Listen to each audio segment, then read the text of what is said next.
Hi, everybody. Welcome back to our Bitcoin Capital Markets webinar series. Now, this is our institutional three-part series talking about the shift and evolution of how Bitcoin is moving from a passive reserve to a productive yield-generating asset.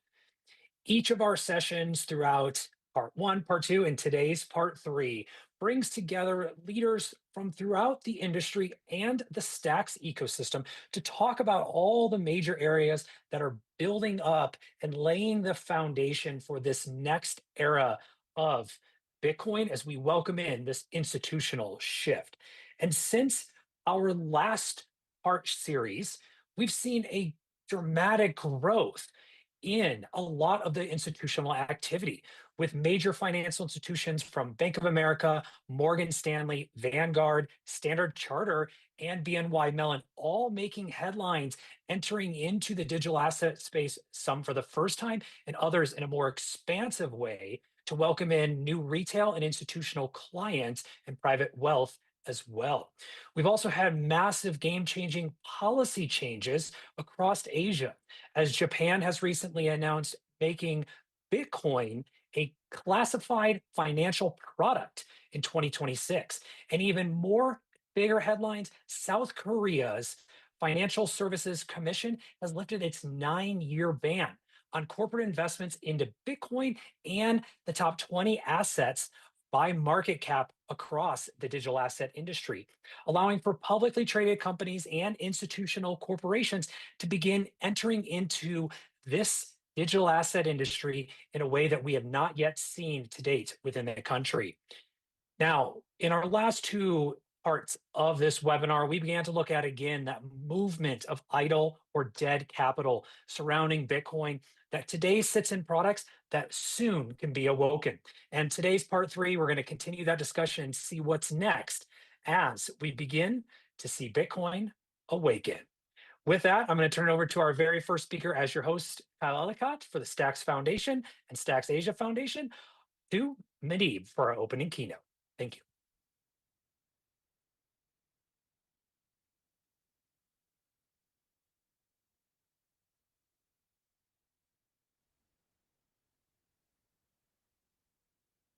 Hi everyone, Munib here, Stacks founder. I think I wanna talk about sort of like this journey of Bitcoin. Bitcoin has been around for almost like more than 15 years now, and I think we're seeing Bitcoin mature in many ways. But at the same time, there's still sort of like so much more work to do and so much more potential that Bitcoin has. And I think the biggest thing there is if you go back in history and look at sort of like the early time of Bitcoin, in the very early days, and this is even before Ethereum, there was a lot of focus on creating kind of like a Bitcoin economy, where Bitcoin is actually used. It's used as money. It's used for payments, and you're actually there are a lot of use cases in which Bitcoin is getting used and so on. And I think over time, what we have seen is sort of like this almost like a clear divide in the industry, where Bitcoin sort of like in people's minds settled on being a store of value, which is obviously one quality Bitcoin has, and having sort of like such a stable store of value in the sense that it's not dependent on anything, it has a fixed supply and so on. It's very valuable, and Bitcoin drives a lot of value from it. But I think it's missing the full picture, right? Where so going back to like this divide in the industry, where Bitcoin sort of settled in store of value, and all these other networks like Ethereum and then later Solana and others, they're the ones that are actually trying to create on-chain economies, right? They're the ones where, for Ethereum, for the longest time, they were calling it internet money and so on, because it's actually being used in DeFi for NFTs or other things. And I think there's some truth to that, like in terms of if you just look at on-chain activity and so on. So one thing that in some ways I'm a Bitcoiner, but I've sort of been disagreeing with a lot of Bitcoiners on this for a very long time, that store of value is one thing, but it's not enough, right? Like we need to go back to the original vision of a Bitcoin economy, a on-chain Bitcoin economy where Bitcoin is used in the real world. It's used in different ways. And that doesn't take away from the store of value, right? Like you can have your Bitcoin and you might not want to sell it. You can take a loan against that, right? Or you can use it as collateral for other things. There can be Bitcoin-backed mortgages. There can be other types of DeFi activity that's all sort of like centered around Bitcoin. And I think it's a very, very sort of like a large unexplored market that stays there even today. And obviously, Stacks has made a ton of progress towards that with the mainnet launch in 2021, with the Nakamoto upgrades more recently. And I think slowly but surely, we're chipping away at that problem. And one thing that I've noticed with sort of like every bear market cycle is that when the prices go down, people actually come back more to Bitcoin because they're just unsure about all these other networks. They don't know what's going to stick around, what's not going to stick around. And Bitcoin always feels more secure, more safe, more durable. This is the thing that's going to be around. So I think the mission of Stacks sort of like stays like very, very clear. Our North Star is to create a on-chain Bitcoin economy. And we have built so many pieces of that puzzle over the years, and we've been very, very consistent. We have a track record of sort of like doing things the right way, and I think it's a very hard problem. It's a very challenging problem. You're talking about creating a economy that might be worth like trillions of dollars in the coming years. So you have to get the things right. You have to take all of these steps, and I do think that the industry is changing now. There is a very clear demand for institutions and Bitcoin holders who previously would just think of Bitcoin as it's something in the cold storage, but now they are actually looking for generating some income on it. They're looking for ways how they can have Bitcoin yield. They're looking for ways how they can go into DeFi or obviously in a way that is appropriate from a risk perspective. But that awareness is clearly there, and I think that there's a clear market shift, and that is an opportunity for Stacks to shine and for all the different builders who are building the different pieces of that on-chain economy. It's time for them to shine as well. So I'm pretty excited about 2026, and I think Stacks is going to continue leading the way. Thank you.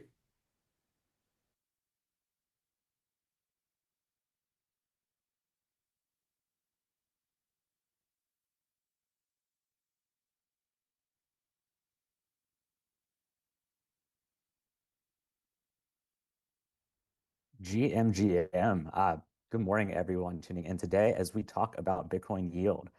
We got a really short time to cover a lot of ground with some really great panelists here. So I don't want to waste a lot of time. But on this first panel, we are talking about Bitcoin yield strategies for institutional treasuries. And our panelists are not only leaders in the Stacks ecosystem, but are dedicated to expanding the opportunity of Bitcoin far and wide, truly. So because of that, Tico, Jacob, Andre, and Dylan here, let's do a quick round of introductions so we can really just dive right in. Dylan, let's start with you. Hey everybody, I'm Dylan Floyd, the CEO and co-founder of Bitflow Labs. Bitflow is a decentralized exchange for Bitcoiners. Uh, I would say our mission is to expand Bitcoin markets, become the most widely adopted and execution layer for that kind of activity. Amazing. Andre, let's go to you next. Sure. Hi, everyone. My name is Andre Serrano. I lead product for Stacks Labs. Stacks Labs builds critical infrastructure to power the on-chain Bitcoin economy, where you can actually use your Bitcoin in DeFi and smart contracts. We built products like sBTC that allows you to move your Bitcoin into decentralized applications. And we've also developed Bitcoin staking infrastructure, such as our dual stacking product that allows you to start earning yield on your Bitcoin while actually contributing to the security of the Stacks network. Great. And Jacob. Yeah, hi everybody. I'm Jacob, founder and CEO of Hermetica. At Hermetica, we're building institutional grade Bitcoin yield products. We have a Bitcoin-backed yield-bearing stablecoin that is live on Stacks, USDH, and we're about to launch our on-chain Bitcoin yield product, HBTC, in the next coming weeks. Glad to be here. Amazing. Thank you. And then rounding out our strong panel, Tico, I'll let you take it. Absolutely, very excited to be here. Yeah, my name is Tycho. I am co-founder of Zest Protocol, which is currently the largest DeFi protocol on Stacks in terms of TVL, and yeah, the place where people come to borrow against their sBTC or to earn yield on their sBTC.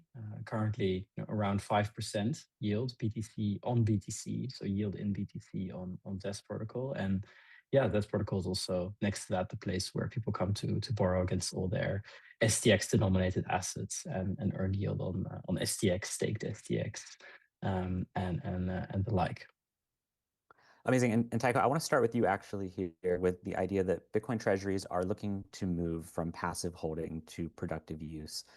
What's that minimum institutional bar before yield on BTC is even considered for some of these players? I know you're active in a lot of these conversations, and I think your insight here would be really great to start us off with. Yeah, absolutely. I mean, next to working on Zest Protocol, I also run Bitcoin strategy for a large Bitcoin treasury company called Treasury, with a capital T, which is mainly active in Europe, right? And essentially, aiming at conquering the European market for Bitcoin treasuries. And Treasury holds about a bit over 1,000 BTC. So I've been involved in all these conversations about generating yield when Bitcoin sits on corporate balance sheets. And I would say that the main thing is, or the main sort of requirement is to essentially be able to keep custody over the BTC while it's deployed in yield generating activities, right? So these treasury companies really like option strategies for that reason, right? You can just write an option in a TradFi way, you keep the BTC, and then something will happen or not, and you squeeze out some yield. But the real exciting thing, right, which I obviously think is deploying that BTC, in an on-chain economy, and that's also where Stacks is working on some very exciting innovations in the self-custodial space, right, where people can deploy their BTC in all the great applications that we all represent here without losing custody over the underlying coins, which is just a super exciting development, and I think 2026 is going to be the year for it. Yeah, I want to double click on this idea of deploying. And maybe Dylan, we can go to you first and then anybody else if they want to chime in as well. But across credit, options, and AMA-based flows, which strategies or institutions, actually looking to deploy and to allocate towards today? And they're not just talking about or getting in these initial conversations. Where's the action happening? Yeah, I think a lot of the action today is happening through TradFi rails, like different equity structures you can do to increase the number of Bitcoin per share for a lot of these treasury companies. When it comes to deploying on chain, I think the number one use case today is for borrowing against that BTC. Whether you're borrowing a stablecoin, right, or a Bitcoin-backed stablecoin like Jacob has, or you're using Zest to just borrow against it, put that capital to work. I think that AMMs are just starting to emerge as a place where you can more seriously deploy BTC capital. Like yield basis is a really interesting example, where on Curve I guess the founder of Curve created a new protocol on top where you can sort of one-click deploy your Bitcoin and then borrow an equivalent amount of stables against it.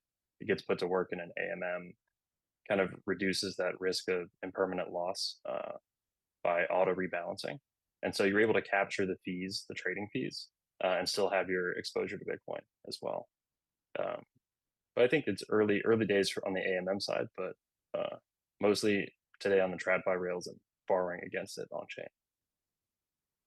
That makes total sense. There's also credit, maybe Jacob or Tycho, I can throw to you. What does responsible Bitcoin credit or BTC credit look like now for institutions? I'll let Tycho talk about credit since that's up your alley. Yeah, no, absolutely. I think what we see, right, that a lot of institutions do, or the kind of borrowing and lending that they have available to them, is again kind of these ways where they can borrow against their BTC without losing custody over the underlying coins, right? Which is something that is obviously difficult in DeFi when you need to sort of wrap the Bitcoin first. So what you then often see is that there are sort of, certain deals happening, on the side where, they get a wrapped Bitcoin, but they can still keep custody over the underlying coins. That's obviously not the case with sBTC, which is very transparently, one-to-one backed. But that borrowing and lending experience is like a very good one. And I think, this is going to be the year where this experience is going to come to the retail investor, right? Because there are going to be all these exciting innovations, right, on stacks, but also broader in BTC-Fi with BitVM likely going live later this year, where essentially, it becomes much easier to hold custody over the underlying coins and essentially have that same institutional experience, but then, to bring it to the retail user as well for, as little as a couple of satoshis. So I think that yeah, that's going to be a very exciting development to watch, and something that, we're at Zest Protocols very excited to bring to the broader retail audience. Yeah, absolutely. Jacob, I'm going to go back to you on this one. I think we've talked a little bit here about different functions, right, and which these institutional players can come in. But I want to get back to that original question of uh, what's that first step? Where are they allocating today? What's that first entry point when you talk to an institutional player? For you, Jacob, where do you send them? What's the first steps? Yeah, I think that as an institutional player, you're obviously very interested in understanding the risk behind any protocol or any yield product. As Tycho mentioned, a lot of them are it's very important to understand custody risk, but I think there's a number of risks that need to be underwritten. So really, the first place that I point them to is our documentation, which in extremely detailed fashion lays out the risks that need to be understood and underwritten. And those are on the infrastructure side. We're obviously using sBTC as a bridge. We're using Stacks as a node network. That has to be underwritten, understood. I think those are fundamentally very sound structures and have been time tested at this point. The other element, obviously, is smart contract and custody risk. You have to understand what are the primitives that are being built in the smart contracts. How are they designed? Is it a simple structure? Are there audits? Is the code verifiable on chain? I think those are table stakes. And then when it comes to any market strategy, there needs to be an understanding of what is the exposure to the market. Is it an option strategy? Is it a future strategy? Is it a credit strategy? And how does that strategy react to tail risk? How does that strategy react to volatility? And then lastly, I would say there's probably operational risk in any strategy that is being executed. Protocols need to be run, they need to be governed, and so that needs to be fully understood. Once the risk is understood, I think that the conversation shifts to how is the yield generated, and that needs to be something that is market driven, is structurally sound, and is sustainable over the long term. So those are the conversations we have, the first entry points.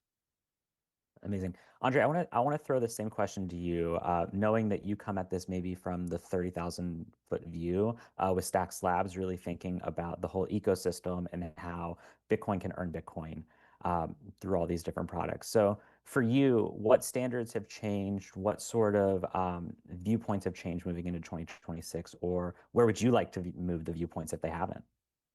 Sure. Well, I agree with a lot of the way that Jacob framed that question. Really, what we see is that the number one thing institutions really care about, it's really an overall risk reward calculation where it comes down to what is the ownership model of the underlying Bitcoin strategy? Does it introduce new counterparty risk?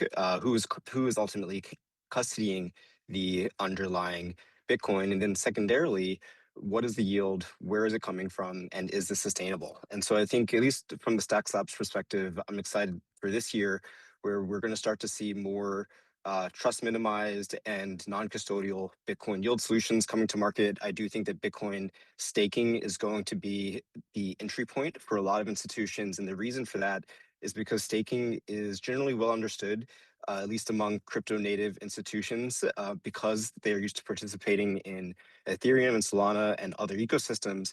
But Bitcoin has traditionally lacked this sort of native staking functionality, but it's something that Stacks is in a position to offer thanks to its proof of transfer consensus mechanism. And so we're looking to scale that out, introduce, again, non-custodial ways where you can start participating in staking and earning some amount of yield on your Bitcoin while securing the Stacks network, and then ultimately moving to more sophisticated strategies such as on-chain lending, borrowing, and other sorts of yield generation strategies as well.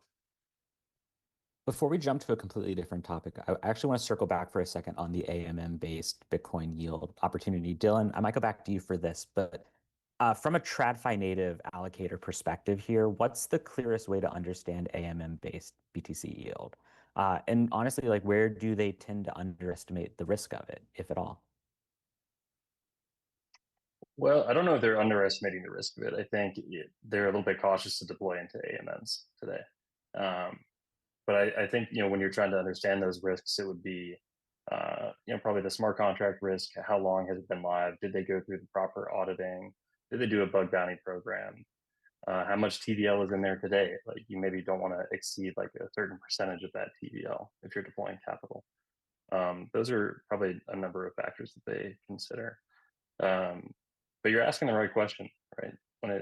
When it becomes attractive, where does the yield come from? So this it's sort of the unique innovation with an AMM, an automated market maker, is that it removes middlemen from the equation, and you don't, we can have these contracts that are live 24/7 where you can trade between Bitcoin and other assets. So today, I mean, most markets are denominated in USD, right? I think a lot of people think that hyper Bitcoinization will just happen like that, like overnight. But my view is a little bit different. I think there's going to be this transition period where it's actually profit motivated for market makers to provide liquidity to these order books denominated in BTC for certain assets. But yeah, that transition has to be profit motivated, and the profits come from the fees that you collect on the trading activity. You used a great word there when you're talking about this, and just the idea of it being attractive. And I actually think it's a great segue into the question of where do institutions really draw the line between, let's say, attractive yield, quote unquote, to more unacceptable risk when they're thinking about deploying BTC. I'll kind of throw this out to anybody who wants to take it, if there's anybody who has a strong opinion.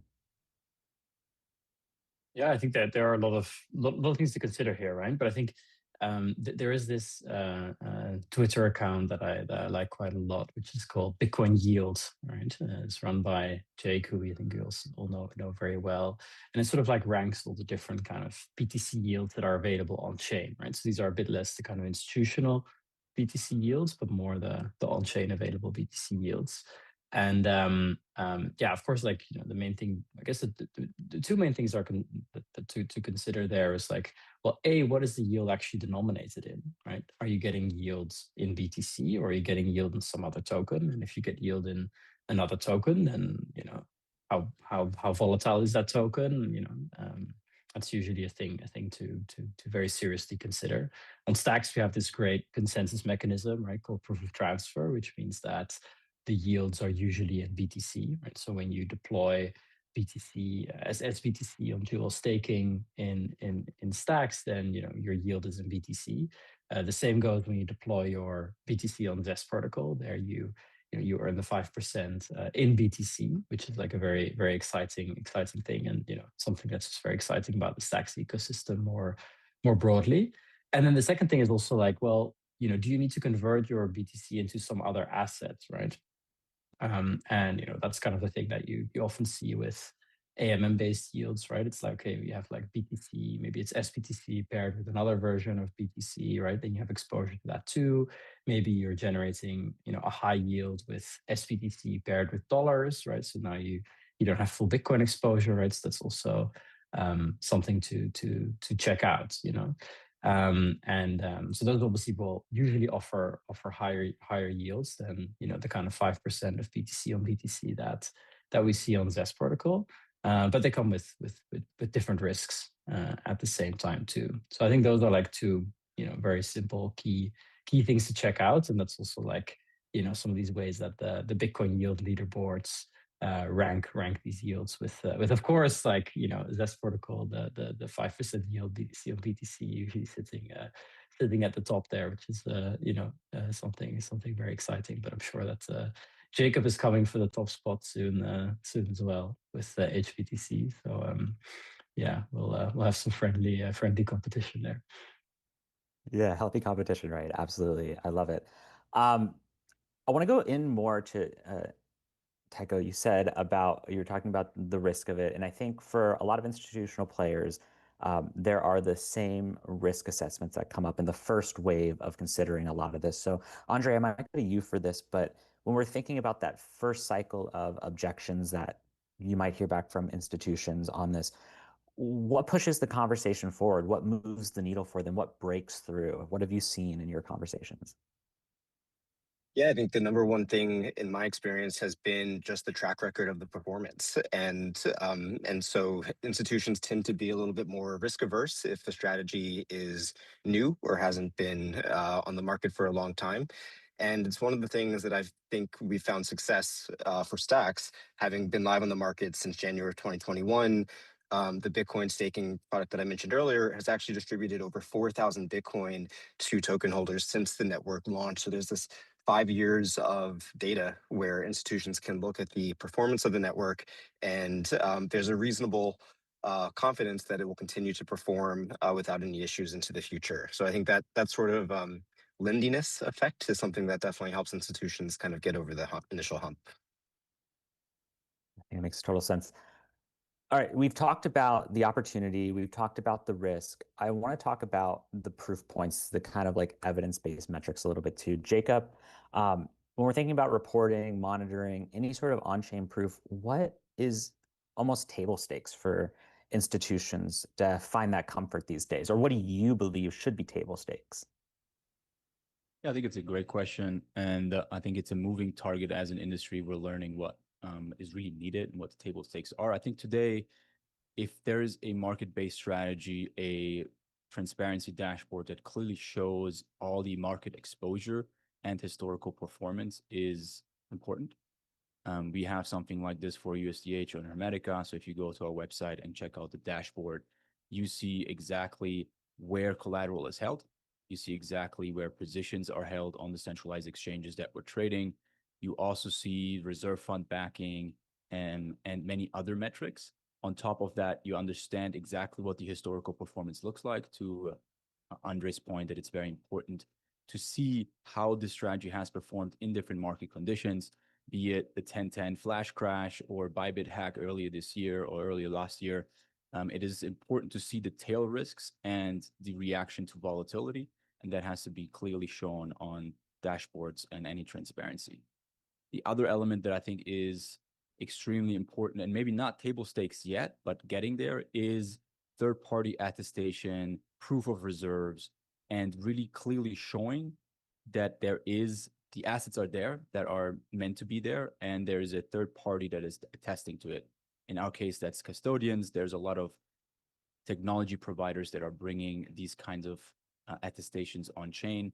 And so I think that we're going into the right direction, but it really needs to be a system that is very easy to underwrite, meaning you have all the information you need and you don't have to trust one single source to have that information delivered to you. Any additional kind of thoughts here on data metrics, Dylan? I see you come off mute. I'm going to give you a chance. Yeah, I'll second that proof of reserves is important, but I think it's maybe not sufficient, and it's one of the reasons that I get excited about DeFi and the transparency of having this on-chain Bitcoin economy.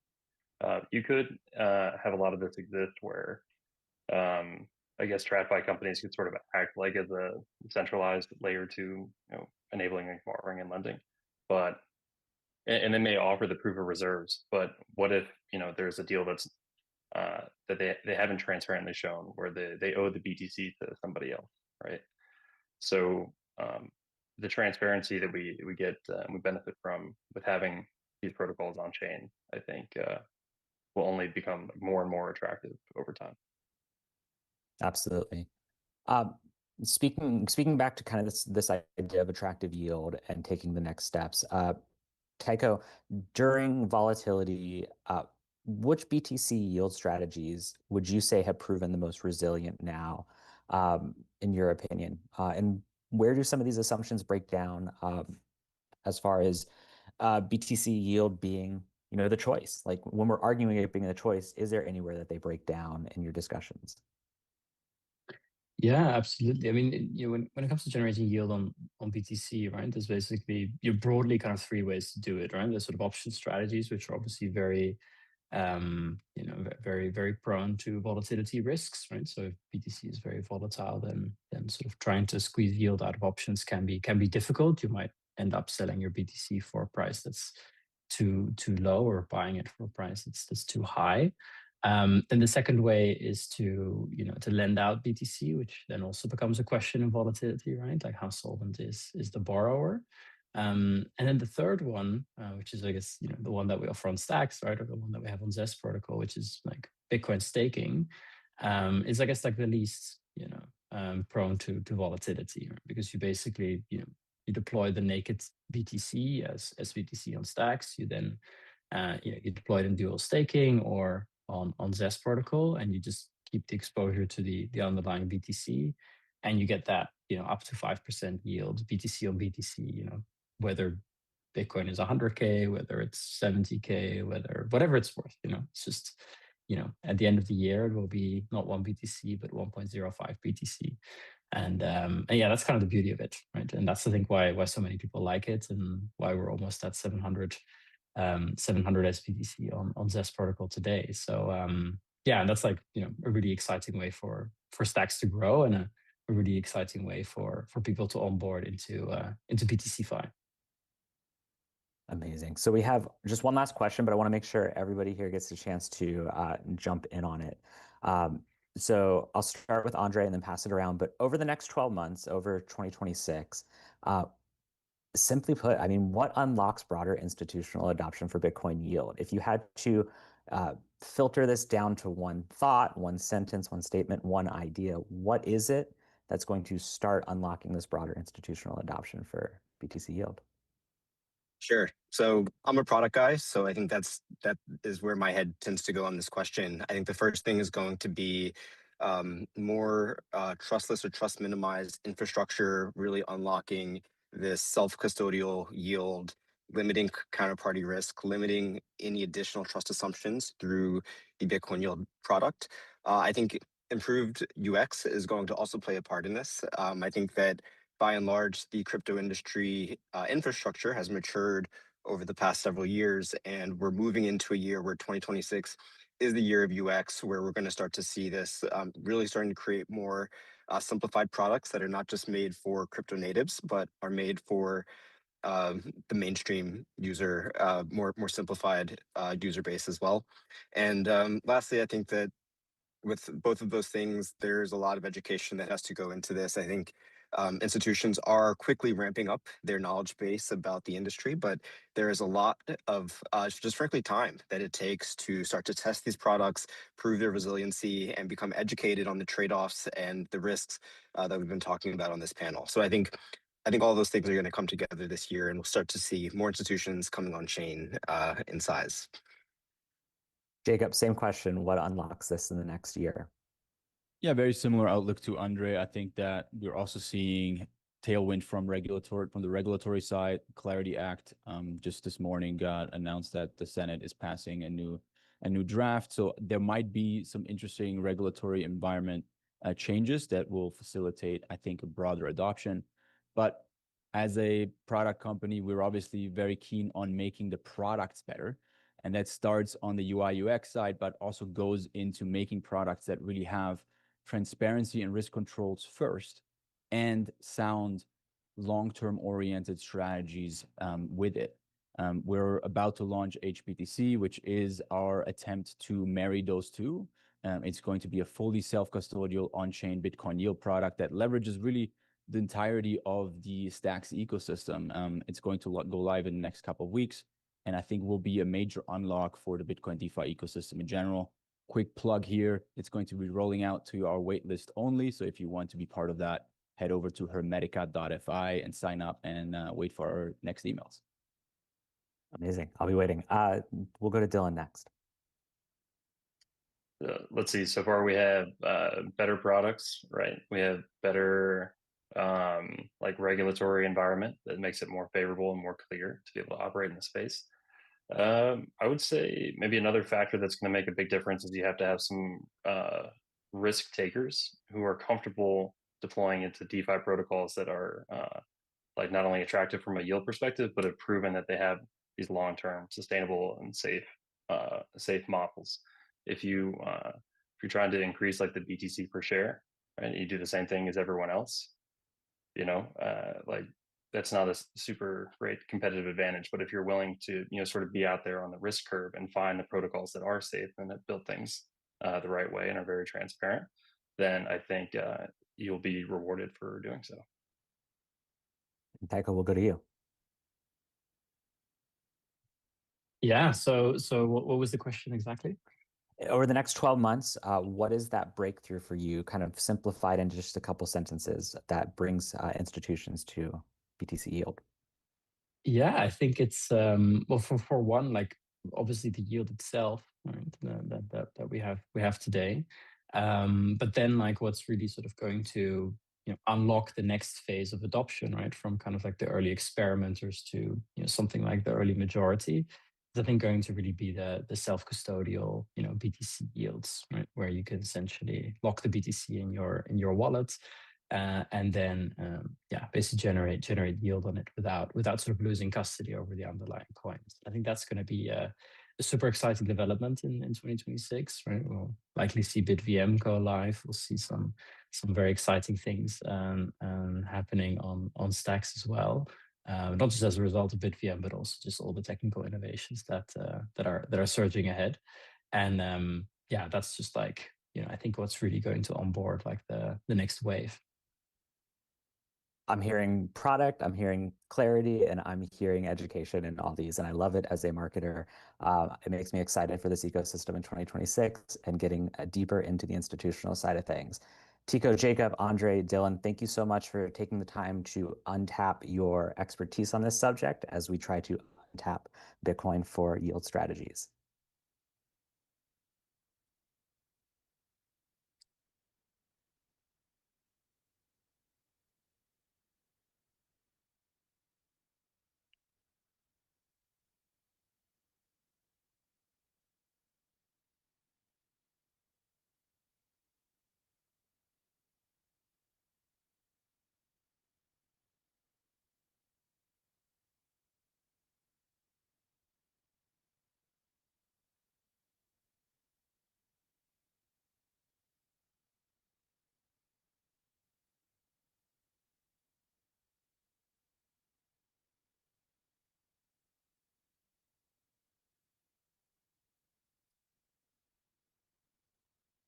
All right, welcome back, everybody.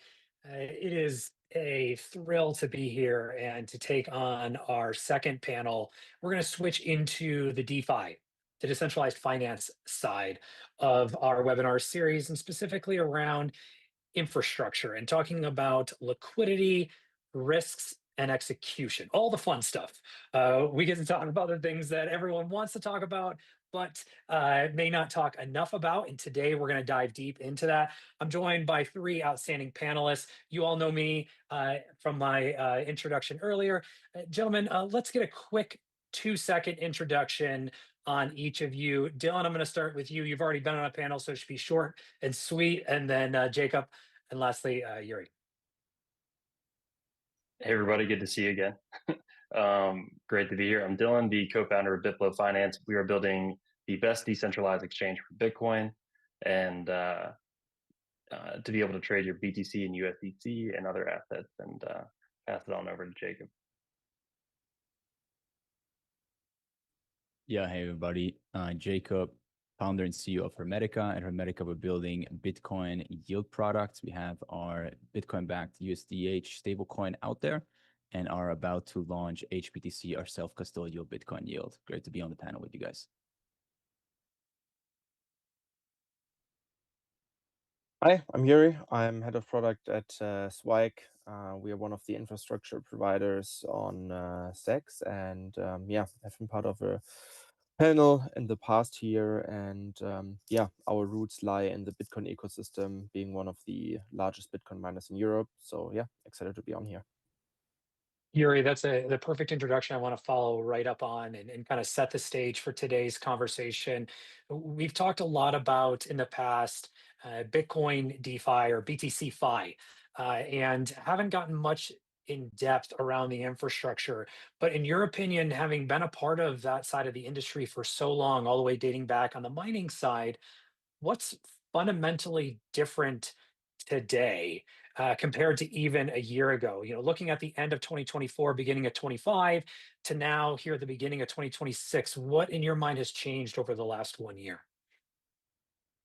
I would just generally say everything is much more mature on the infrastructure side, but also specifically Bitcoin DeFi. I would say Bitcoin DeFi is something super novel, and the first time this term has become relevant was in early 2024. Now we are in early 2026, so the infrastructure around what we have been talking about since early 2024, late 2023 is now finally here. We got so we basically moved from the experimental phase to real primitives. Bitcoin staking is now possible. We also have a lot of credible L2s around, including stacks, of course, and much more bridging technology. We have a clear stablecoin roadmap. So yeah, if we just compare it to 1 year ago, it's very mind blowing. But if we zoom out and look back from where we have come from, early 2024, late 2023, it's just mind blowing how fast the space has moved on that front. Yeah, I couldn't agree more. Stats I've thrown out before. I mean, we go from 300 million in TVL at the end of 23, 6.5 billion and active at the end of 24, and here in the beginning of 25, 26, we're almost to 10 billion. We've got 12% of all BTC supply already active. Currently sitting, I should say, in publicly traded vehicles along with staking. So much activity. Dylan, Jacob, both of you on the building side have seen this infrastructure, to Yuri's point, really flourish over the last 2 years, building both your respective products. Jacob, I'm going to start with you. What, in your opinion, further has changed in the last year? Yeah, great question. I mean, for us, there's a lot of very interesting developments that actually allow us to now launch a product like HBTC. The main building blocks for that are a robust bridging technology like HBTC that is decentralized and permissionless, that does allow us to bring native Bitcoin into a smart contracting environment. So that's a major unlock there. sBTC went live a little bit over a year ago and had over 5,000 Bitcoin in it. So it has proven to be a system that is resilient and robust and we can build on top of. Apart from that, we now see a DeFi ecosystem, DeFi infrastructure that is a lot more mature. We have companies like Zest, like Bitflow that allow us to swap, to lend, and do a lot of the key primitives on chain. And again, they also have been live for several years now, have seen major inflows and liquidity, and therefore are primitives that can be built on top of. And lastly, obviously, is tooting my own horn, but we have yield sources that are reliable and have proven to generate sustainable market-driven yield like USDH. And so if you put all of these together, you actually end up with an ecosystem that allows to build the next generation of yield products, which HBTC is going to be. You beat me to the punch. I was just about to ask you about stablecoins, but you already covered it, so we'll come back later. Dylan, anything else further to add on your side of what you've seen evolve over the last year? Yeah, huge to be able to bring USDC to Stacks with X Reserve. To have that here, to have the easy entry points from stable coins as well as from native Bitcoin, like those are key components to, I mean, they're the key building blocks that you have to create this on-chain Bitcoin economy. One of the things that is going to be a major improvement if you're just taking a look at the landscape of the Bitcoin layer twos. Most of them use like these legacy AMMs like the Uniswap V2. So we spent a lot of time this past year building out something with feedback from market makers that is like very much institution grade level precision for order book style market making. And yeah, it's the best thing we've ever built. So I'm excited to share it with everybody. In many ways, it's like 800, or I guess in a very quantifiable way, it's like 800x better than like the traditional Uniswap V2 in terms of slippage. But in other ways, like infinitely better because it unlocks paths for other protocols to grow as well. So yeah, a combination of these things, and I would say as well, like SIP31 on Stacks is pretty huge. Creating a war chest where you can really build up the build up some of the TVL and some of these strategic protocols where the flywheel really starts to get going once there's that initial bootstrap liquidity is going to be huge. So I'm bullish. Dylan, you tease it out. Now I have to ask. So whether you are allowed to talk about it or not, this new product you said is 800x better, focuses on improving slippage. And a question for you and Jacob is, what does good execution look like when it comes to BTC Fi or Bitcoin DeFi? We've seen a lot of these improvements that all three of you mentioned over the last year, but where does slippage, latency, and even fragmentation still create challenges? Or what is being done to overcome some of those areas of challenge we've seen in the past? I could touch briefly on the slippage side. If you're working with one of those legacy style AMMs, you have to have a ratio of like 800 times your trade size in TVL. Like that's how much liquidity you have to have in order to keep slippage below 0.5%. That's really bad. And Jacob and I talked a lot about how the slippage is going to impact his product. So that's why concentrated liquidity is such a big improvement, and will even enable 0% slippage inside of like the current active trading bin. But overall, much, much, much lower slippage. Your liquidity basically goes much further. It's much more efficient, and the yield is higher. And when you're talking about the interoperability, I think it's great to see that Stacks is working with Wormhole as well to be able to make it easy for WBTC to flow to Stacks or CVBTC to flow into these yield strategies. Yeah, just to double click on the liquidity and slippage side, I think that it's really like a sign of maturity to get technologies like Dylan's new swap facilities that allow for very cheap and fast execution. At the end of the day, the UX is a critical component of bringing institutions and individuals on chain, and it has been historically not the best, right? Especially on Bitcoin. Bitcoin is very slow. It's very expensive. It's really sometimes very difficult to work with, but the Stacks ecosystem has matured to a point where you have 2-second block times.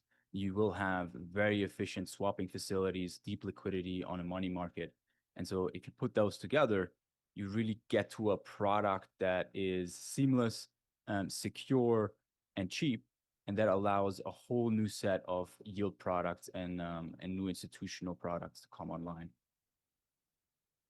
And speaking of maturity, Yuri, I want to come down to you again. You and the team have a lot of history in this industry. And as I noted, there's about 12% of total Bitcoin supply sitting idle right now in financial products and ETFs, treasury companies, and the like.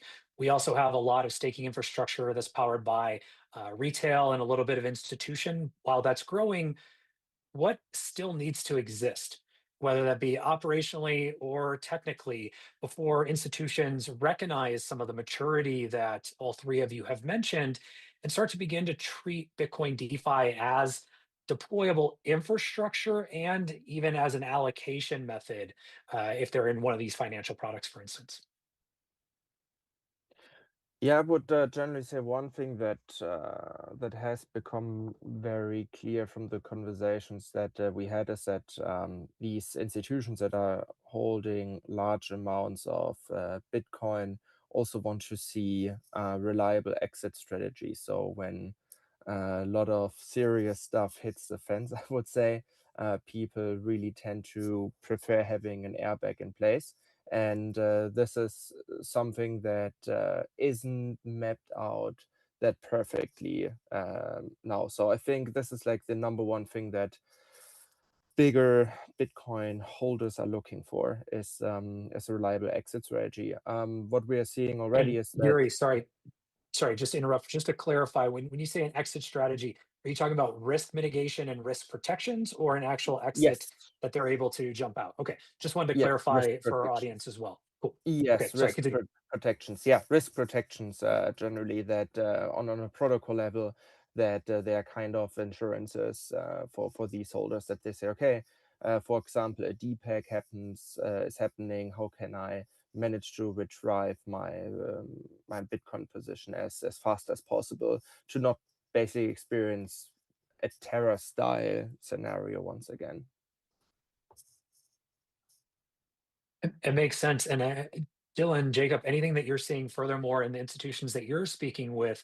I'm sure there's conversations popping up around things like smart contracts and audits, security infrastructure. I think what Yuri brings up, that risk mitigation, that risk profile, has been heavily discussed or asked for, and maybe not yet publicized as much as we want to here today. So, what are you guys seeing when you're talking to institutions? Are they asking for certain areas? Again, smart contracts, liquidity, slippage, transparency in some kind of way or another. Yeah, I think it's all the above. I think an institution worth their salt is primarily focused, as Yuri mentioned, on risk mitigation and really underwriting all the risk factors. We have taken this to heart. Our documentation is very explicit and extensive around all the risks that need to be underwritten. I think that is table stakes. It should be table stakes. Frankly, it's not today, but it should be. Those range from infrastructure risk, smart contract custody risk, operational risk, market and strategy risk, and then there's many general risks that need to be underwritten. So there's a lot there to unpack. I think we need to, as an industry, really understand those better. I think the point of exit strategy is very important. What is the worst case? How does a strategy react to tail risk and volatility? And how can that be mitigated, managed, and can lead to very safe unwinds? Are all important conversations we're having with institutions right now. Dylan. Yeah, I think we got our start when a lot of stuff was blowing up in 2022. So sustainability and durability has like always been sort of the heart of what we're trying to build. We want to build something that'll last as long as Bitcoin. We want to give institutions faith that it'll, it has a chance to actually do that. So that's why like a lot of the yield, it's the real yield type product. There's no, when you think about smart contract risk for what we built as a deck, there's separation of liquidity for all the different pools.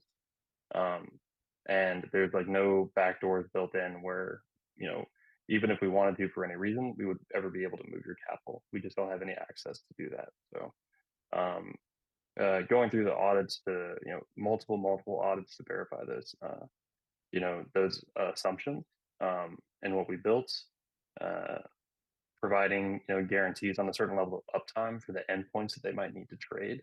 And yeah, reliability of the data as well. These are all critical components that we've been discussing with the market makers we've been onboarding for the past 2 months. And a question for all three of you. Dylan, you brought up liquidity.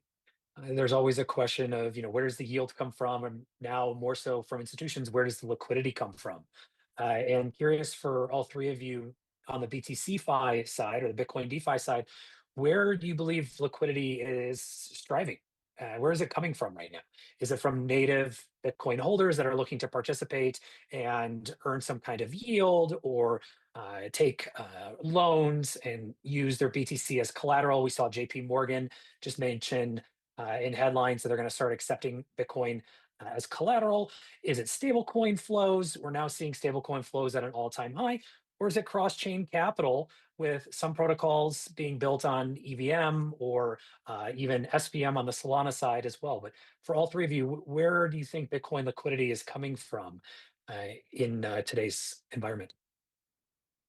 I would say, as you portrayed it quite perfectly here, it's a hybrid. Like in the early days, it was predominantly just synthetic products, so wrapped BTC, like I think it was like 95% of everything. And now with with more products that launched, especially stablecoins. I think the liquidity moves more and more towards native Bitcoin, a little bit more hesitantly, but surely. And then stablecoins will have, I believe, a huge impact on the overall liquidity ratio here, because native Bitcoin is usually an asset that people treat very, very carefully when it comes to locking it into pools or locking into all sorts of yield products. But curious what Jacob and Dylan are thinking about this. Jacob, Dylan, anything to add? No, I think that I agree that it's a hybrid. It's all the above. I think that a lot of I can talk to what we're seeing. We're seeing stablecoin flows, obviously, with our stablecoin product. Those are mainly coming from cross-chain capital, so stablecoins, USDC, USDT on Ethereum, and other chains that are flowing into Bitcoin DeFi. I think we have a lot more work to do there, but I think the infrastructure is in place to attract that. And the obviously big liquidity pool are native Bitcoin holders. There's a lot of them. A lot of them are very interested in yield. We're talking to a number of large institutions, staking providers that are really sitting on a mountain of Bitcoin that wants to earn yield. And I think that flow has only just started, is the very, very beginning of it. And so we're very excited about that. Yeah. Would you say, Jacob, sorry, Dylan, Jacob, would you say that might be one of the biggest unlocks for next year, or excuse me, this year in 2026, that the stablecoin and the larger institutions coming in is one of the big unlocks for BTC-Fi? Yeah, absolutely. I mean, that's what we're building against. That's what the thesis is for Hermetica and our products. And I think we are already seeing that happening, but first inning, second inning. And so there's a major wave, I think, that we can ride. Thank you. Dylan, sorry to cut you off. Yeah, no worries. I would add that it's actually not that hard to get a BTC USD pair with enough liquidity that it's competitive in like the top 3 or 4, like anywhere on chain. I think you only need about 20 million to do that. And so I think Stacks has done very well bringing a lot of BTC to the L2 already. Zest was on a previous panel. I think they have more BTC deposited than a lot of the other L2s just by themselves. But from the AMM perspective, yeah, we're fortunate to have, I guess, SIP 31 to sort of bootstrap that initial amount, and then attracting additional capital looks like demonstrating with one market maker, hey, these guys are doing well. They're market making this pair. It's like you should be considering these quotes and your own trading bots and ARB strategies. And so it's a very achievable task to actually get to that level if you've built the right infrastructure and built it, built it the right way. Dylan, that said, what do you think is the single biggest unlock for BTC-Fi in 2026? Well, I'm going to say concentrated liquidity that we're building, but it could also be something like BitVM. It's easy to get Bitcoin into a system. It's trickier to get it back out, and I think the whole space is going to benefit from that. Thank you. Yuri, same question. Actually, I can just stress what Dylan just said. I think concentrated liquidity on Bitcoin is a huge thing, but besides that, distribution over everything, I think we can do much better by integrating all of these amazing products into custodial solutions, into wallets, etc. And I think if we move on that front as well, I think 2026 is going to be a super sweet year for the ecosystem. Awesome. Thank you very much, Yuri, Jacob, Dylan. Appreciate all the insights and diving into the depths of the DeFi infrastructure surrounding Bitcoin DeFi. That's it. We'll turn it over to you, Kate.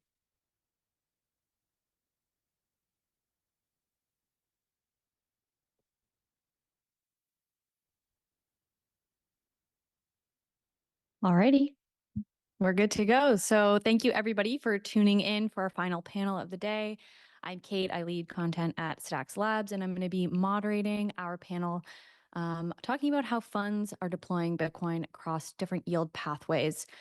So we're going to get into what happens after holding Bitcoin, how funds are actually deploying Bitcoin today, and what a best-in-class looks like for productive Bitcoin strategies over the next year. So I'm joined by Tycho. He was on one of our panels earlier this morning, and Jacob. So if you guys want to, just give a quick intro of who you are, what you're up to in the space, and then we can jump into our conversation.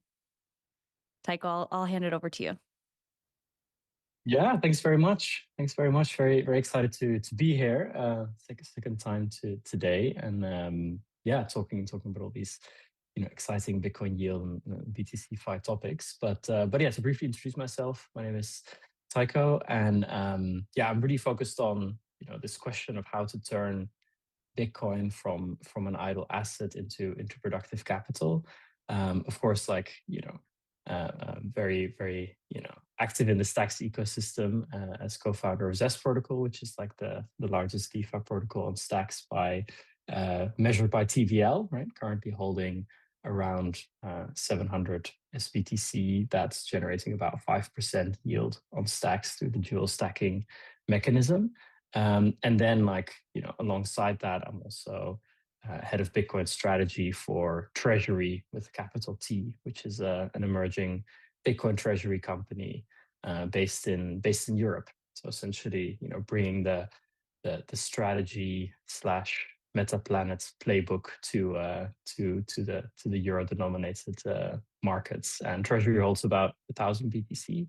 So obviously, there you see a lot when it comes to the Bitcoin yield landscape.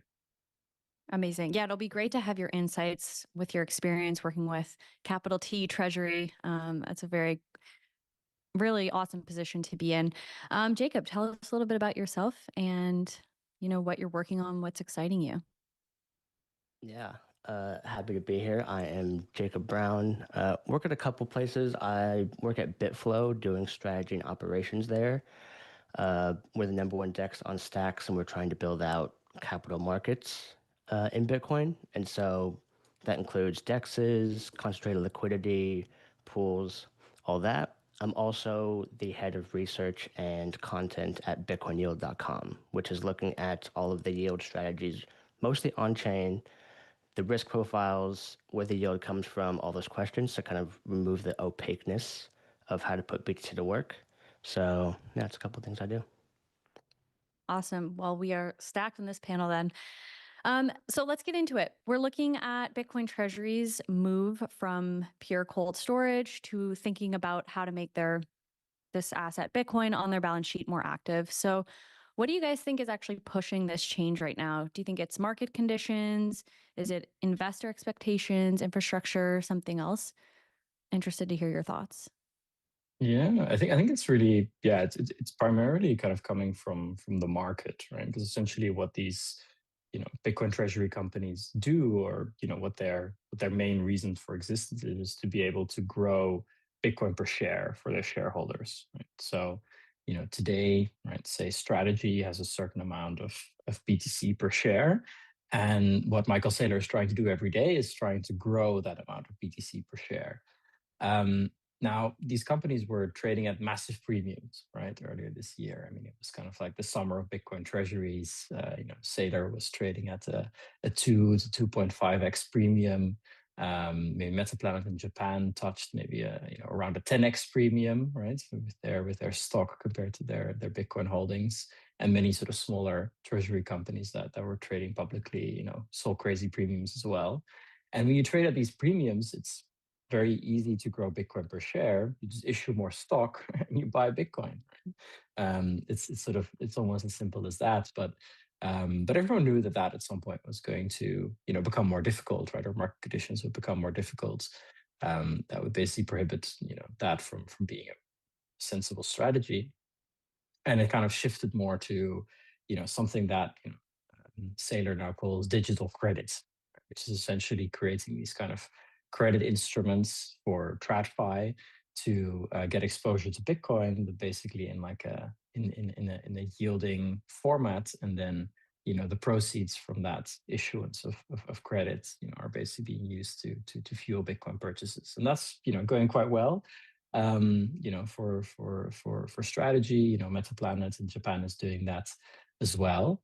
And to command like a premium to to the underlying Bitcoin holdings, that's kind of what's required, this kind of strategy. But I'm sure there's a lot of other strategies as well, right, that can be pursued, or a digital credit strategy can be pursued alongside another like yield bearing strategy, right? Like, for example, like that's kind of where Bitcoin L2s can be very interesting, right? Like stacks, or other ways, right, to generate yield, maybe through an operating business, through doing some kind of, running some kind of business essentially that generates income in BTC. I mean, the full design space is there out in the open, but yeah, it's all about generating income and generating, real business activity to fuel the next phase of Bitcoin adoption. Awesome. So I guess once a fund does decide, yes, we want to deploy Bitcoin, the next question is obviously, where should we deploy? What pathways do you guys think are realistically on the table or are most exciting for an institution to deploy? So I'm thinking around lending, structured products, liquidity provision. Yeah, I'd love to hear your thoughts. Jacob looks at this really, every single day, tracking all the different yield options out there. So would love to hear from Jacob. Yeah, so I guess it's probably good to clarify up top that I take a broad definition of what a Bitcoin treasury is. So the current kind of like common parlance is like publicly traded, regulated securities, and that comes with all kinds of handcuffs of what they can and can't do. And so typically the BTC is like a foundation asset. You put it on the balance sheet, you don't typically use it, and then you use other liabilities and equities to kind of monetize Bitcoin per share. And what Tycho said is great for what with that going on there. On the private side, so like if I look at like if SpaceX is holding BTC, what can they do? That it's much more open range. And so on DeFi, you can get much higher yields. You're obviously taking on much more risk. I see them as a spectrum of risk first, because the number one rule is don't lose your BTC, and so it's capital protection. And so I think self-custodial staking of things like Babylon for low-ish yield is relatively safe, and that's going to be in like 0.05 right now to 0.5, depending on the example. Lightning is also pretty interesting, where you can put up capital to route payments and take a piece. The big question there is scale. None of those scale because Lightning is demand constrained right now. And then as you said, Kate, as you go up the stack, you can get into more risky things like LPing into pools, where you can easily earn high double-digit yields, but you're going to subject yourself to a lot of volatility, maybe impermanent loss. So yeah, those are probably the big ones, is staking and liquidity are like the big two. Are you guys seeing treasuries really segment their stacks then? So, they'll have a portion of their Bitcoin untouchable, that's their core reserves, and then they have a little bit where they can experiment with DeFi. Do you see them kind of breaking up their Bitcoin stack like this? Yeah, I'd be curious your perspective, Tycho, because on the public side, I know this a little less well, but on the private side, it seems like most just hold it as like a get the compounding growth rate, don't mess with things. And then like 90-10, 80-20, they'll take some of their stack and go try and get like 5% yields. But in the public side, what does that look like? Yeah, when it comes to, I guess, public companies generating yield on their BTC, right, or some sort of Bitcoin income strategy, right? You see that like strategy, so formerly MicroStrategy, they don't really do anything. Saylor said in one of the earnings calls that it's something they could consider, right, or it's something that they could do potentially when they trade below like the 1 mNAV multiple, right? So below when the stock trades below the amount of Bitcoin that they hold, which hasn't happened, so we haven't really seen anything there. However, Metaplanet in Japan, right, they've really pioneered like a really big Bitcoin income generation strategy, and they also announced their results, which were double-digit millions, I think, in Q4 that they earned from the strategy. And yeah, primarily what they do is that they yeah, essentially they do option strategies, right? And then primarily focused on buying BTC, which is interesting because then Bitcoin treasuries are kind of exist to buy BTC. So if you use an option strategy that's focused on buying BTC, then the worst thing that can happen is that you buy the BTC a bit too expensive, right? Which is like, okay, that's lost yield potentially, but for a Bitcoin treasury company like MetaPlanet, that's kind of okay, right? So it's like better than losing the Bitcoin. But yes, that's kind of like what's been done, right, by the big public treasuries. So that's, admittedly not that much. But specifically in the more competitive markets, right? So specifically in the US market, I think we're going to see like a lot of different ways that treasuries are going to generate yield on their BTC, and most likely also something more on the DeFi side. Right? I think there's a big sort of potential there for, say, a treasury to come in, and like specifically in the US, where you really need to differentiate yourself to have a very strong market narrative, to come in and say, hey, we are focused on Bitcoin DeFi, or we're focused on these other things. Because if you really break it down, generating yield on BTC, you could only really do it in three ways, right? You could do something with options, you can lend out BTC, or you can do DeFi activity, stake the Bitcoin, essentially that. So there aren't that many flavors out there. Of course, within those, there's a lot of different things you can do.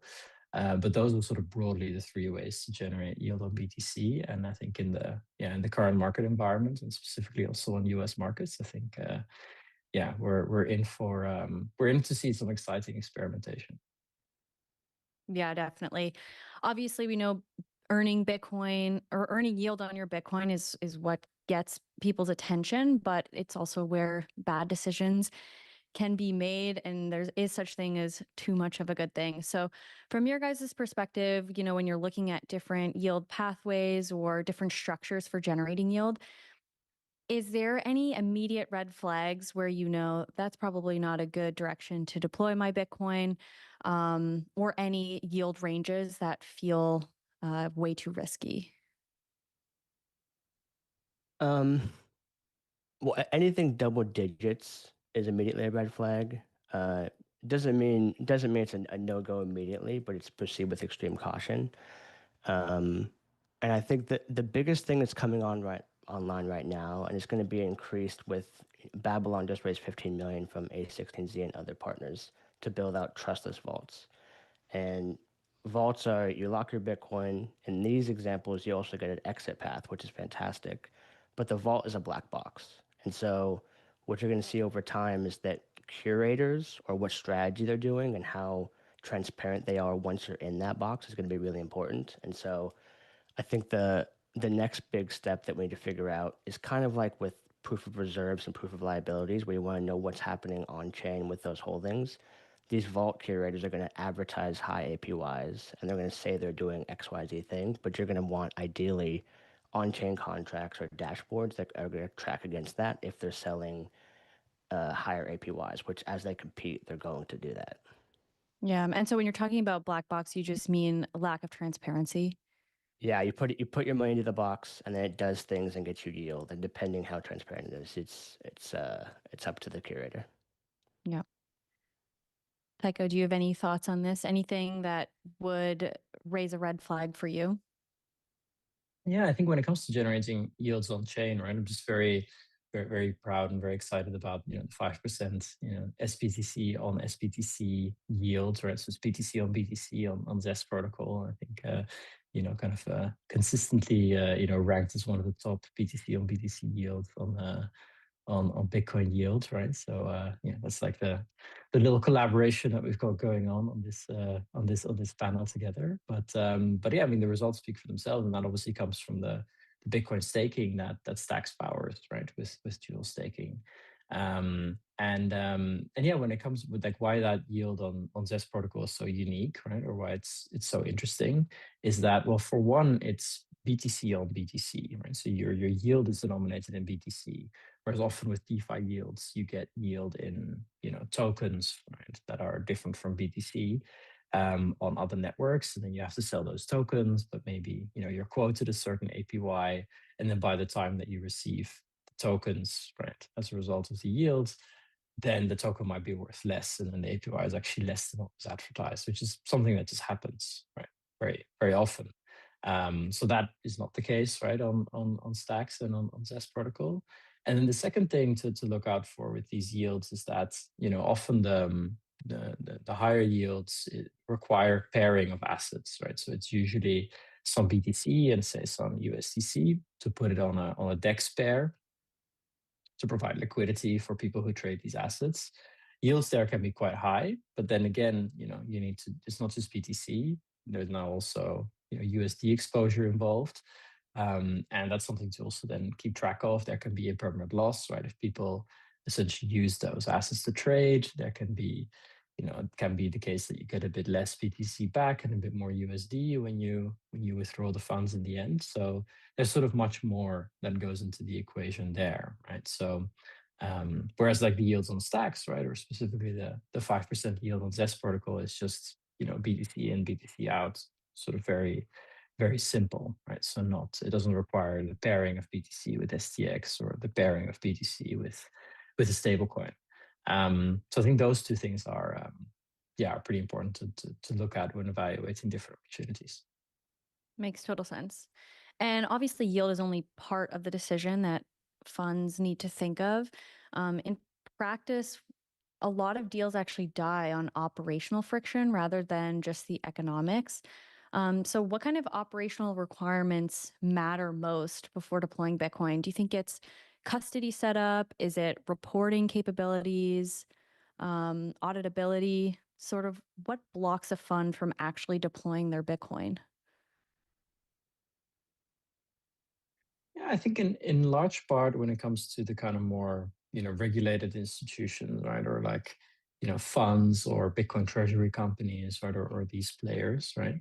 Also having these conversations from the Stacks perspective, which I've had really many of them over the past years, is that usually these players are not used to losing custody over the coins, right.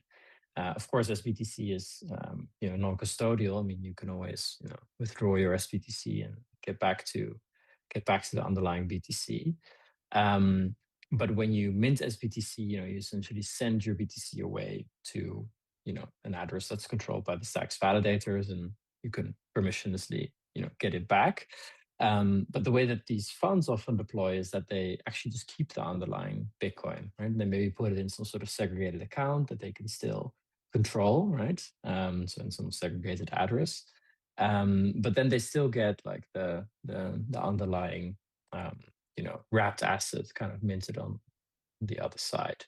And yeah, that's like I think the really sort of institutional grade or gold standard way to generate yield on BTC. And that's like likely something that's going to come to Bitcoin L2s as well in 2026, right? So BitVM is going live, which sort of enables this experience to also come to Bitcoin L2s. I mean, Jacob already mentioned the Trustless Vault infrastructure, right? It's not just Babylon working on that, but like a lot of different teams are working on this kind of infrastructure. I would love to see it on Stacks as well. That you can just like keep custody over the underlying BTC and borrow on Zest protocol while your Bitcoin is still in your wallet, for example. And yeah, so that sort of really upgrade of the way that that moving Bitcoin into the DeFi ecosystem works, I think is going to be a very important one, because institutions already do it this way, and yeah, with tech we can make it scalable to bring this to your everyday user as well, and basically people like you and me. Yeah, I would say on the on-chain side, it's something like if you're doing staking or like you're on Zest, it's largely a set it forget it yield strategy. So the biggest fear there is just like tracking your position, key management. Those are big ones. Once you go into the more high yield ones, like concentrated liquidity, to track your positions in real time to get the highest yield. And so being able to have that real time data is super crucial. Yeah, nice. What do you guys think is one of the most challenging parts for a fund who's looking to get into a yield strategy? Do you think it's actually deploying into the strategy, managing it over time, or exiting the strategy if things get a little bit volatile? That's a good question. I think it's really it maybe even starts before that, and it's kind of to get comfortable with the strategy at first. Because I think once someone is comfortable with it, then it kind of, it just kind of goes, right? It's the same as, when we just launched S protocol, we just have sBTC enabled as an asset there. You can earn yield on it, and then slowly over time that amount compounds. Other people put a little bit, and then they put it there for a couple of months. They sort of see the yield come in. They're like, okay, like we get comfortable with this, and they sort of increase their exposure. And yeah, so I think it's a lot about that. So it's a lot about education, right? It's a lot about doing these kind of webinars. It's a lot about talking to people. It's a lot about going out there to conferences, right? I believe Manib and Kyle are somewhere in Switzerland right now, right? Talking to everyone about like the potential of stacks and generating Bitcoin yields. And so it's actually like mostly about that, because then when it really comes down to generating the yield itself, it's a couple clicks, and then you're there. So it's really that education piece, and that dipping your toes piece. And so yeah, in that way, I think we live a bit in the future, right? We've already tried all these things. We know how it works, but not everyone out there does yet. Do you think there's something funds often get wrong when they move their Bitcoin from just holding it to deploying it? Because they're both very different muscles, holding Bitcoin, deploying it. So yeah, what's one thing that you think funds should know up front in advance? Yeah, I think um I would say the yields that you can get on chain are much more transparent than anything that maybe like a fund would be used to in a traditional finance setting, right? Like, I mean, we are very used to these instruments, but I think a lot of we've never really interacted with getting yield through a fixed income instrument or something like that. Maybe through some treasury yield or something in a bank account, but that's it. But if you look at this kind of corporate credit, or these kind of yield instruments, right, they're really cumbersome. You only get your yield maybe once a month, maybe once a quarter. You need to wait for the quarterly reporting to know what's going on, right? Whereas here you can just see the money trickle in. You can always see where it is. You can go on the blockchain, right, to check out where the assets are. So yeah, it's really like a big leap in transparency, and yeah, it's just something to check out, and get comfortable with, and then sort of be blown away by the future of finance. Amazing. Jacob, do you have any thoughts on this? Because my next question will be more about different yield products. But yeah, if you have anything that you've noticed that you would kind of give funds a warning about before they start to deploy, let me know. No, I agree with Tycho. I think the biggest thing I see them get wrong mostly is that they over-index on DeFi as pure risk. And I think DeFi is actually maturing quite a bit. It's not without risk, and there's a lot of them that stack compared to staying in self-custody. But the tools for tracking are getting better. Exit pathways back to L1 are coming online now. So like overall, and smart contracts are getting more and more battle tested. So I'd say they think DeFi is just like not worth it, and I think dipping your toe in slowly is high leverage, especially long term. Yeah, this flows great into the next question, which is really around Bitcoin native DeFi versus wrapped Bitcoin. So, where do you see new opportunities come in, and where do you see the risks move to with sort of on-chain native DeFi? Yeah, I'm of two minds about this because one, like everyone talks about custodian risk, and if I look at the market, it's companies historically, the BlockFi's, the Celsius, that they've done poorly. The BitGos and the Coinbases have done phenomenal since they've launched. And so as custodians of wrapped assets, it's unclear actually how much risk is there. But it's also unclear how much the market is holding back reservation when it comes to like BTC whales or people that have it in self custody. That if they had a better alternative, would they deploy into these native tools if they had an exit path? So to me, I'm not exactly sure. It's possible that even with those tools, a lot of people would just do the same thing, which is they'll deploy into the similar strategies, and they'll be scared about the smart contract risk, even if we have DeFi native tools. So I'm unsure. What about you, Tycho? Yeah, I mean, talking about the DeFi. What was the question exactly? Yeah, it's sort of where do new opportunities show up in Bitcoin native DeFi versus where do the risks move to? So it's sort of comparing DeFi and stacks really to like a centralized sort of wrapped Bitcoin. So just comparing new opportunities versus risks. Yeah, yeah, absolutely. I mean, I think the opportunity on stacks is still very large, right? I mean, there's about 5% yield BTC on BTC, which is like a completely unique thing, right? That Jacob will also echo from the Bitcoin yield side. And that opportunity exists because it's still quite early. When there's like tens of thousands of BTC going around on stacks, then those yields obviously compress. But yeah, today, like it's actually it's a bit of a kind of quote unquote promotional period, right? It's as simple as just moving BTC to sBTC on stacks and collecting a yield, putting it on a DeFi protocol, very sort of like vanilla one-sided liquidity type of things. And yeah, so it's like it's a great time to get involved. And yeah, like obviously these yields will compress when the ecosystem gets larger. All right, gentlemen. Well, this is my final question of our panel. And to close it out, I want to look ahead. So a year from now, I think some treasuries will clearly look more mature than others. What do you guys think will define a best-in-class productive Bitcoin treasury? Do you think it's higher yield, stronger risk controls, simple execution, something else? Would love to hear what you think. Yeah, I can answer very simple. I think a very for one, having a yield strategy on Bitcoin, having a real income strategy on Bitcoin that generates real BTC return. I think that's something that most passive BTC holders don't have today. So at least having something in place, maybe it earns 50 basis points, maybe it earns 1%. I think that's what it's all about.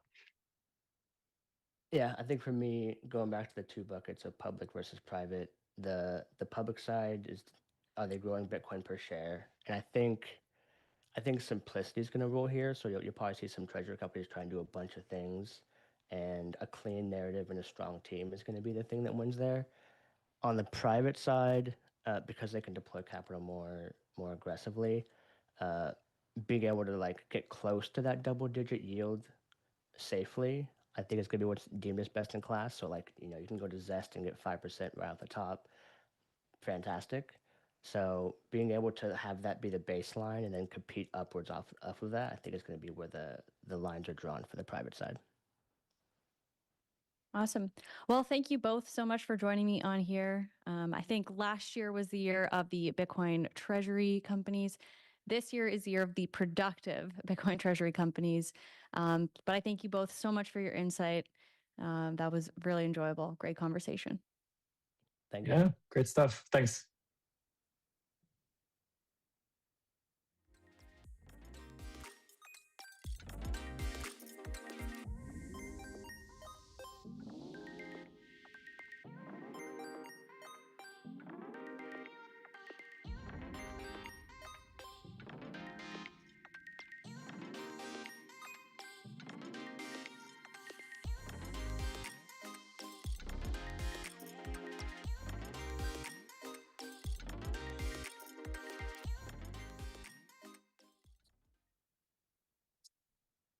All right, welcome back, everybody, and thank you for taking part in our part 3 of this Bitcoin Capital Markets webinar series, The Institutional Shift. And as I noted in the beginning, kicking us off, this 3-part series began to look at how Bitcoin is moving from a passive reserve asset to a productive yield generating asset class. And each of our sessions throughout the 3 individual parts covers all of the individual pieces and lays a foundation for what's to come in 2026.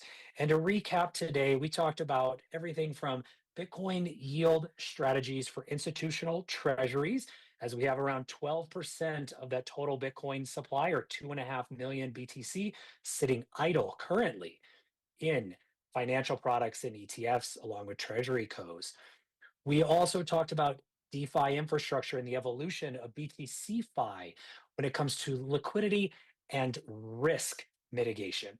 And lastly, you just heard from Kate and her panel around the productive Bitcoin treasury and how funds deployed in Bitcoin across yield generating pathways will open up an entire new world for us, not just in 2026 on the foundation that was laid last year, but for many years to come.